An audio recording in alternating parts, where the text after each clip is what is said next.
progress, but it's not easy. I believe that credit scoring and data analytics, it is not the silver bullet. It's not going to be the solution to all our problems. I'm not pretending we can have a credit score go in.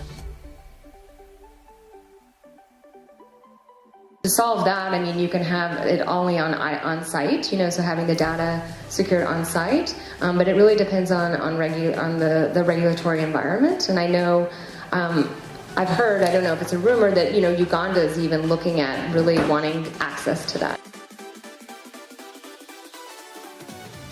One is a product that is mostly going to institutional investors, because the idea of investing in a Kazakhstan tenge or in Nigeria naira is not in the mindsets, or people don't think about this in retail. Ticket you take 1,000 euros. What? Yeah.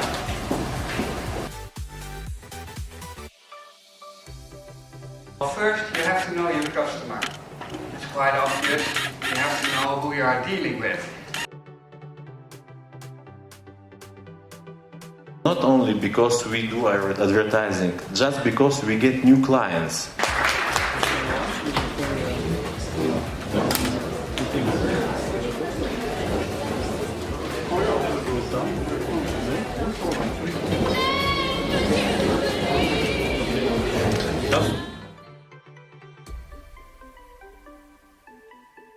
So I think we have talked a lot about technology before and how it can impact financial inclusion.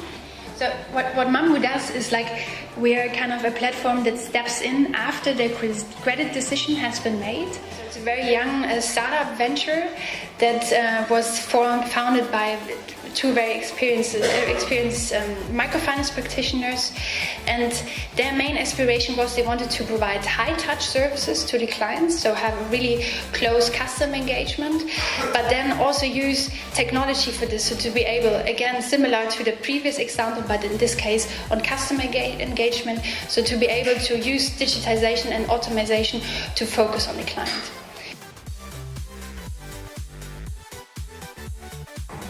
Hi.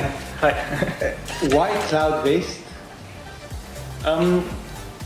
It enables us to keep the costs much lower for the microfinance organisations, and enables us to add new technology and add new features much faster. So you would advise MFIs to change to cloud as a first step?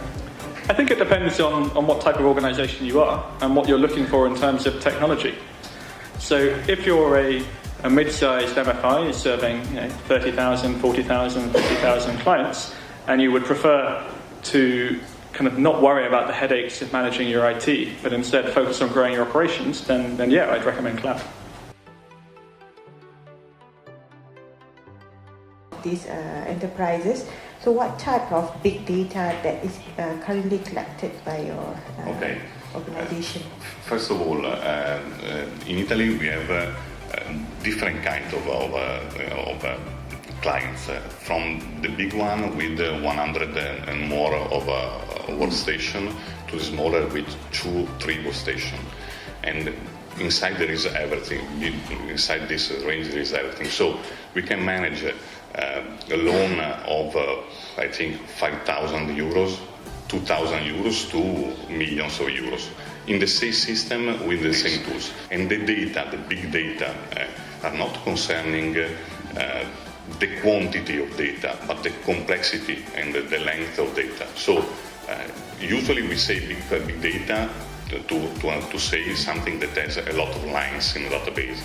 But if you take data from the principal system, the general ledger, and the sales platform, and from the system Scambi, that is a system that takes information from the banks. Maybe you have not a lot of lines, but you have to mix the information to understand what's happening beyond what you have in your system, and that is quite very useful. Also, if you have a small amount of practice of loan. The crowdfunding market is that it's globalizing. With what I mean is traditionally, let's say in UK, Funding Circle, for example, which is one of the biggest platforms in UK, 90% on their volumes will be British people funding British SMEs. And what we've seen recently on a platform like Funded by Me, which is from Sweden, so investment proposals from France are funded by people in the Netherlands on a Swedish platform. So that's what's happening, and that's also Lenderhands' strategy. We have this IT and legal infrastructure, but it can be used in any country. There's no real limit between a country there. Funding platform work, how do you make it into a success? I think it's about trust, because the Dutch people are very hesitant about taking risks. They want to be sure what happens to their savings. And so why would they invest through a startup in Mongolia? This is something they would not do. But they do, and for massive amounts. So it really surprised me. And then want to see a social score on their investment. So 61%, oh my gosh, that's very disappointing, right? Because you want 80% or higher, but no, 61% is actually a fantastic score. And of course our ambition is for everyone to go higher, but that's a really good score. And we are one of the top 3 business schools amongst Germany, and we do have 2,100. And I think those executive trainings are in particular interesting for you. You might be the right target group for our program. An organization needs to know how to organize and analyze and extract insights from its data. And then it needs to know and have the capacity to operationalize those insights and change processes and change behaviors and change culture to respond to the data. And both of these are equally important. Be prepared for change. Again, sounds simple. Willing to own the process is key here. Paulo Marquez again at Capgemini said that be prepared to encounter something every few months that will challenge your assumptions. Being able to manage expectations of all staff and also senior management to embrace this uncertainty is critical to success here. Whether that means adopting new ways of looking at existing data or incorporating new data and new processes into old systems. And this change management process, as I mentioned before, is really a critical piece of success and a piece that is often underestimated. Many of the people that we spoke to, and echoed in our own experience as well, highlighted that in many cases where projects fail or encounter difficulties, it's often because the financial institution has delegated responsibility to the fintech partner or whoever else to drive the change without really taking ownership of what they're trying to achieve. And this is, again, where the task force or the working group can help to develop a change management strategy. It's hard to justify any kind of experimentation with data when a current process is profitable. Your staff are not going to experiment if they're not rewarded to do so. So really creating that environment where experimentation is rewarded and not punished is critical, and senior management has to really drive that from above. And another way to do this is identifying a key metric for success, which can free your organization to think creatively about problem solving.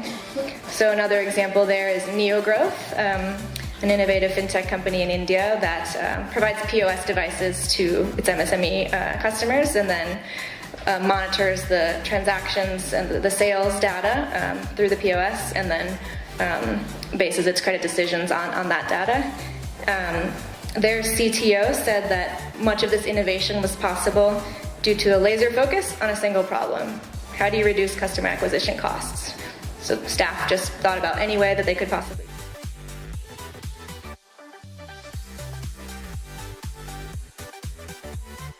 It's very difficult for us to to make loans on the local currency.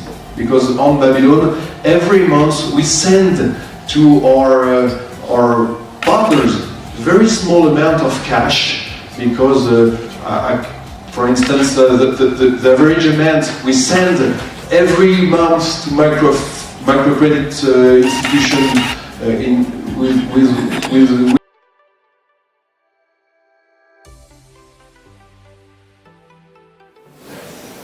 Well, it's always nice to get together with our colleagues from the financial sector, microfinance, and the industries that are now bubbling up around the microfinance industry. The Uniglobal event was brought together kind of a very diverse group of people. It was also a smaller event, which in a lot of ways was nice because you got a little more intimate time to speak with various partners and try to close deals where possible. So yeah, it's been nice.